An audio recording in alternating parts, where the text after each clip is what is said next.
السلام عليكم ورحمة الله وبركاته متابعينا الكرام. اليوم في أولى مباريات كأس العالم، حيث كل أعين العالم اتجهت إليها، مباراة قطر والإكوادور، حيث خسر المنتخب القطري بهدفين دون مقابل، لكن لم تكن أي خسارة، كانت خسارة نتيجة وأداء خالفت جميع التوقعات. الجميع كان يتوقع بمباراة قتالية بحضور قطري جماهيري، لكن شعرنا أن الإكوادور تلعب في ملعبها.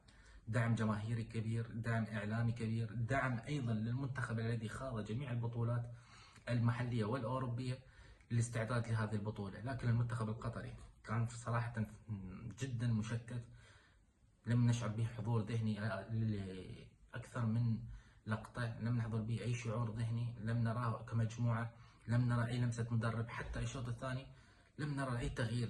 معروف أنه في كرة القدم الشوط الثاني هو شوط المدربين، لكن الشوط الثاني لم تكن هناك أيضا لمسة للمدرب. بالعكس، المنتخب القطري ظل يعتمد على